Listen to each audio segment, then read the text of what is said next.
भाई दरउंडा की, भाई दीपेंद्र हुड्डा की, भाई दीपेंद्र हुड्डा की, सकेत ये नीचे उतर जावा सकेत करते ना फिर हाथ पकड़ के तारेंगे नुकेगा मेरी बेइज्जती कर। भाई नाम बोल लेंगे उस हिसाब का ना, बाकी नीचे बैठ जाओ, बैठ जाओ सभी, बैठ जाओ भाई, आप बैठ जाओ सभी से प्रार्थना है, बैठ जाओ। एमपी साहब की तरफ से आदेश है कि गांव की तरफ से पगड़ी जो पहनाई गई है, 36 बिरादरी की तरफ से चारों सरपंचों जो पगड़ी दी है उसका बहुत धन्यवाद। और जिन भाइयों ने पगड़ी पहनानी है उनके लिए बात यह है कि एमपी साहब कह रहे हैं कि सारे की मैंने ले ली और मेरी तरफ से उन सब भाइयों के सिर पर मैं पगड़ी धर रहा हूं। टाइम की दिक्कत है, टाइम की वजह से सारा सब कुछ है। आप सबका बहुत बहुत मान सम्मान है, सबकी इज्जत है, सबकी पगड़ी आई मान करके एमपी साहब सबके सिर पर पगड़ी अपनी तरफ से आप सबके सिर पर पगड़ी रख रहे हैं। अपनी जगह ले लो और बैठ जाओ, सारे सारे बैठो। और मैं और ज्यादा लंबी बात कोई भी किसी तरह की ना करते हुए, सारी बातें आप लोगों ने सुनी है। राजस्थान के तक के भाइयों ने आकर के आपके भाई के लिए अपील करी है, तो मैं अब दीपेंद्र से ही निवेदन करूंगा कि वो अपनी बात, आपका आशीर्वाद लेने के लिए आपके बीच में आए। आदरणीय दीपेंद्र जी एमपी साहब।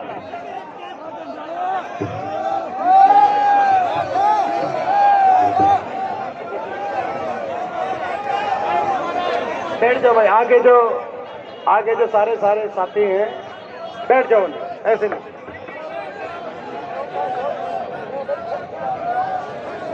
सभी आगे जो सारे साथी हैं आगे, तो भाई बैठ जाओ सभी साथियों से मैं मेरा आग्रह, सारे साथी बैठ जाएं। और पीछे जो साथी स्टेज पे खड़े हैं, अली साहब धन्यवाद, जो स्टेज पे जो एक बार जो साथी स्टेज पे हैं उन सभी से भी आग्रह है या तो बैठ जाएं जगह मिल जाए तो, और अगर बाकी नहीं तो कम से कम अपनी थोड़ी सी शांति का व्यवस्था बनाएं। सभी मेरे ये जो पगड़ी की जो देखो गांव की तरफ से पगड़ी आ गई, सारी गांव की तरफ से। और आपको पता है आज हम लेट हो गए क्योंकि हेलीकॉप्टर तीन बार यहाँ पे गांव में लैंड करने की कोशिश करी। आपने भी देखा होगा, आप में से बहुतों ने देखा होगा, अपने कॉलेज के ग्राउंड में 3 बार हेलीकॉप्टर को उतारने की कोशिश करी, लेकिन इतनी धूल उड़ गई थी कि वो हेलीकॉप्टर लैंड नहीं कर पा रहा था, तो उसमें फिर वापस जाना पड़ा। अच्छा, वो कोई बात नहीं सर साहब, कोई नहीं, वो जो कोई बात नहीं। तो उस वजह से थोड़ा समय हम थोड़ा बचाते हुए, क्योंकि इलेक्शन में समय बचाना भी बड़ी मदद है। जिनका भी मान सम्मान है ये हम बाद में ले लेंगे, अभी बीच में नहीं, 2 मिनट के बाद सभी का जिनका मान सम्मान जो लेके आए हैं वो भी हम लेके जाएंगे। गांव की तरफ से एक पगड़ी आ गई सबकी। हाँ सर, एक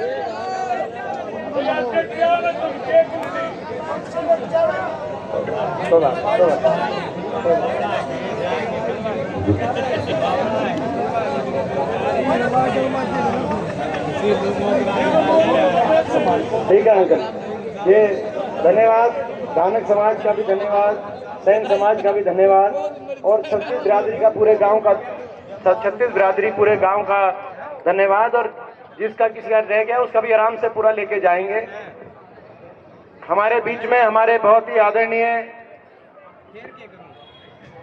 हमारे इलाके के संघर्ष के प्रतीक आदरणीय आनंद सिंह डांगी जी हमारे बीच में उपस्थित, राजस्थान से जो हमारे विधायक के नौजवान जो हमारे बीच में पहुंचे, राजस्थान से विधायक भाई अभिमन्यु पुनिया जी मेरे साथी हैं, मेरी टीम के सदस्य भी हैं और चुनाव में बड़ा साथ दे रहे हैं।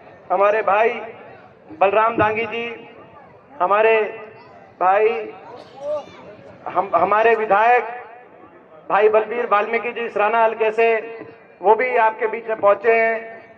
उनसे मिल भी नहीं पाया था मैं, इतनी भीड़ थी स्टेज पे, तो उनका नाम नहीं लेने पाए। हाँ, ले दिया उसका, अभिमन्यु का ले दिया। हमारे अभिमन्यु पुनिया जी विधायक, बलवीर वाल्मीकि जी विधायक, हमारे भाई, गांव के सभी पिता तुल्य मेरे बुजुर्ग नौजवान साथी, मेरी माताएं बहनें आज अपने गांव में पहुंचे, आपने इतना मान सम्मान किया, मैं पूरे गांव का बहुत बहुत मैं धन्यवाद आपका करता हूं। हमारे गांव के सभी सरपंच साहिबान, हमारे गांव के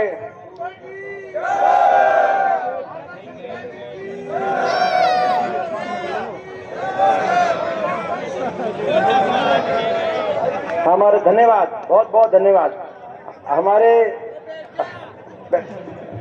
बहुत बहुत हमारे गांव के सभी सरपंच साहिबान, पूर्व सरपंच साहिबान, जब भी कभी कोई चुनाव होता है और आपको फैसला करना होता है तो किसी भी जनप्रतिनिधि की दो बातें होती हैं जिनके आधार पे आप उनको तोल सकते हैं, उनका आकलन कर सकते हैं, आकलन करके फैसला कर सकते हैं।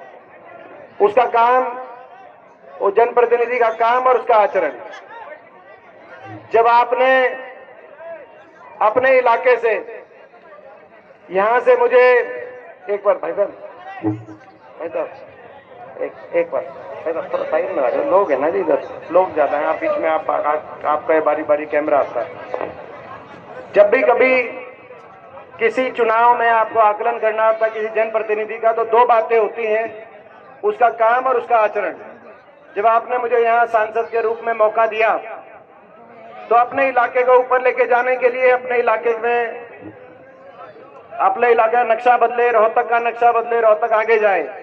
जो मैंने काम किए थे वो भी आपको याद होंगे, चाहे वो चारों तरफ 4 लेन और 6 लेन हाईवे उस समय लाने की बात हो, चारों तो हर बड़े बड़े कस्बों के बाईपास, शहरों के बाईपास बनाने की बात हो, रोहतक का बाईपास, महम का बाईपास, सापला का बाईपास, कलानौर का बाईपास, चाहे रेल की लाइन लेके आने की बात हो, चाहे कॉलेज लेने के अपने गांव में, चाहे कॉलेज लेके आने की बात। आपको याद होगा सबसे पहले आदर्श गांव की जब योजना आई तो सांगी के साथ मोखरा गांव का आदर्श गांव डिक्लेयर उस समय करवाने का काम किया गया था। और उसके बाद चाहे रेल की बात हो, चाहे कॉलेज की बात हो, चाहे 4 लेन हाईवे की बात हो, गांव के विकास की बात हो, चाहे रोहतक का नक्शा बदलने की बात हो, चाहे बड़े बड़े शिक्षा के संस्थान IIM जैसे रोहतक में जो आए, बहादुरगढ़ तक मेट्रो आई और जो उस समय आए, तो जो काम हुए थे वो भी आपको याद होंगे। और बचपन से लेकर आज तक, क्योंकि मैं जब छोटा सा बच्चा था तब पहली बार स्कूल में पढ़ता था, तब मैं अपने गांव में पहली बार आया था, तब से लेकर आज तक मेरा व्यवहार और मेरा आचरण भी आपसे छुपा नहीं, आपके आगे है। मैं तो पूरे अपने मोखरा गांव की 36 बिरादरी से मैं तो हाथ जोड़कर यही मैं कहना चाहता हूं कि आपने देखा जब सरकार में थे तब भी मैंने अपनी ईमानदारी से अपने इलाके को आगे लेके जाने के लिए, जनता के लिए जितने धक्के खा सकता था मैंने खाए। और जब अब विपक्ष में है तो भाई आपकी आवाज बुलंद करने के लिए सरकार के आगे भी मैं जितनी ईमानदारी से लड़ सकता था मैं लड़ा। मैं तो यही कह सकता हूं, काम और आचरण की कसौटी पे आप तोल के देखना, और आपकी आत्मा अगर ये माने कि आपका ये बेटा खरा उतरता है तो आप अपने बेटे को आशीर्वाद देना। मैं तो आज ये कहकर आया हूं। और मैं ये विश्वास दिलाता हूं कि मैं ये आपके आशीर्वाद को खाली नहीं जाने दूंगा।